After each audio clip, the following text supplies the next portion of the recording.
Bum bum bum bum bum bum bum bum bum bum bum bum. The Peter Dislike Show. Bum bum bum bum bum bum bum. This is my first video from my new office at Grand Canyon University, and not the best angle, but I'll sort out a good place to make videos at some point. We got a lot of construction going on here, unfortunately. I love having great scenery behind me, especially like Camelback Mountain and the Rocky Mountains, and I'm sitting in front of it going, the Peter Dislike Show. There's nothing more light toned than that. But something interesting happened today that taught me a lesson about just how wacky crazy our living situation is. So I went to fill out my I-9 form with Human Resources. I'm going to be starting teaching a class here tomorrow, and while I was doing that, I got very lighthearted because this is just a third job for me at the moment, and I got a lot of gig work as well. And so as I was talking to the HR person,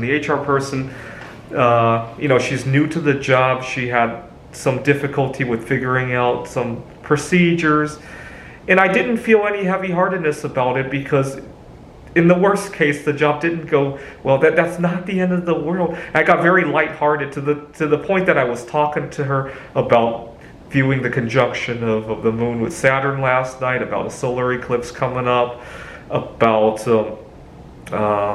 various events going on, and how I learned that she was talking about how her kids are crazy about all these events, and COVID's coming back, and I said, you know what, I feel the same way. I was at a different job when a lot of my students got seriously distracted by going to the Eras concert, and it seemed like it took away like weeks of good learning. And so it made me lighthearted, is what I wanted to say. I wish I could have gone in with a light heart at my first job as well. It could have played out a whole lot differently. Now, on the news, there's been a lot of discussion about the new COVID variant, which I like to call the Eras variant, because I blame all the Swifties for spreading it. I mean, some of your hardcore Swifties can be borderline crazy. Just a few weeks ago, Taylor Swift had been invited to some kind of wedding, and a bunch of Swifties just stormed the place. And when she, or maybe one of her friends, called the police felt very outnumbered by the Swifties, and they basically gave up. And so Taylor Swift had to leave the place, and it just goes to show how crazy these people are. I'm so glad I'm not famous like Taylor Swift. I often worry, part of the reason I sometimes worry about bismuth prices going to where I think they are overnight is I've talked too much about making bismuth art. Everybody knows Dr. Bismuth, and I'm going to miss my private life. I really am. Okay. But I was lighthearted and all that today, and also when I heard about the lockdowns, I thought to myself, that's not the end of the world. As much as I'm stressed out today, I actually do much less work today than when we were locked down. Remember when I was living in Wallace, Idaho, I also taught at 2 different schools. I didn't do the art projects at the time, but I was working on a publication for the AI of the game of backgammon, which I've since published a paper on. When we first locked down in March of 2020, we were going to lock down for 2 weeks, and I thought I'll just use that time to write an AI for the game of backgammon, which was a very tantalizing challenge to me at the time. At the time, I had never programmed anything that big. I was doing small Japanese shogi variants. I was doing Othello, which is much lesser in complexity than backgammon. And I nicknamed the game that I was going to write Corona Gammon. And then the lockdown went on and on and on and on. And eventually, Corona Gammon became the second strongest of AI in the world. It's now the first strongest in the world. And I actually got a lot done during that time. And I also felt a whole lot less stress. You know, I have a class here that meets like 3 times a week for 2 hours, but the amount of time that has to be committed just to be here at a certain time and to commute here, and the obligatory greetings of people here. I know it sounds weird, but I have autism. Looking somebody in the eye and saying hello it's just a barrier to me. I wouldn't say a significant barrier, but it's friction to me. Let's put it that way. It's hard enough for me. That's why I talked about how I had there was a girl that I liked at a board game meetup, and I don't like her in a romantic sense, but I like her in a life partner kind of sense, you know, because lately I've been seriously burnt out, and so I had a difficult time starting a conversation with her. I've been doing a lot more fortune telling about whether or not I should start a conversation with her than actually doing it. See, the fortune telling doesn't bother me. I love looking at numbers and grouping numbers together and all that. And so when I heard about the potential of a full-blown lockdown again, I kind of got a little bit excited, but then I realized that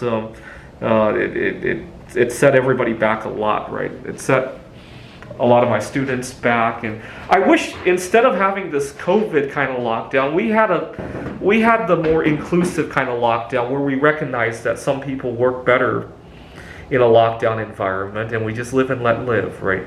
I wouldn't say we should shutter all the offices. After all, I do need to see my students from time to time, and the students do learn a whole lot better in person. I just wish there was a way that when I sign up to work 30 hours a week or whatever number of hours a week, that it didn't consume 50 hours in the week, right? I just wish there was a system where that didn't happen, right?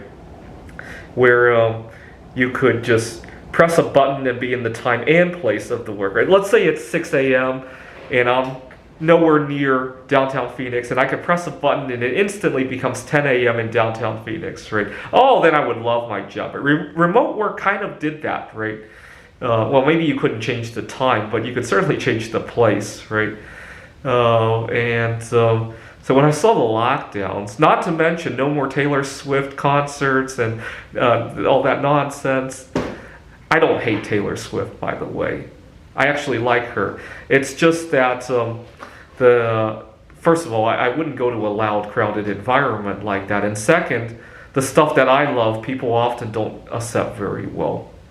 And there was another incident this week that taught me the value of having all of these extra opportunities. I had a coworker that I disliked because he is very quiet and reserved, and it just, I don't know why, it brings a lot of fear in me. And so earlier this week, I decided to give him a taste of his own medicine. And every time I saw him, I would turn away or be extremely quiet and basically quiet quit my conversations with him, give him a taste of his medicine. And right now we're kind of in this cold war of who can hold out longer.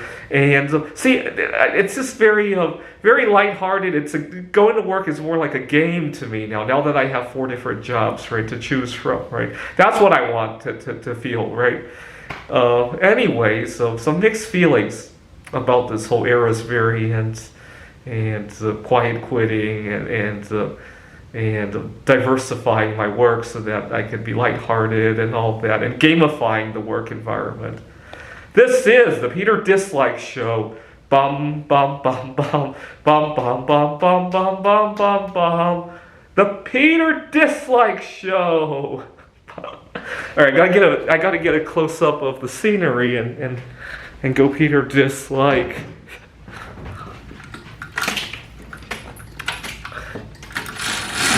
Yeah, it's too bad I don't make money on my YouTube channel, right? If I did, it would also be more like a game than anything else, right? Bum bum bum bum bum bum bum bum bum bum bum bum. The Peter Dislike Show. Bum bum bum bum bum bum bum. Bum bum bum bum bum bum bum bum bum bum bum bum. The Peter Dislike Show. Bum bum bum bum bum bum bum. Bum bum bum bum bum bum bum bum bum bum bum bum. The Peter Dislike Show. Bum bum bum bum bum bum bum.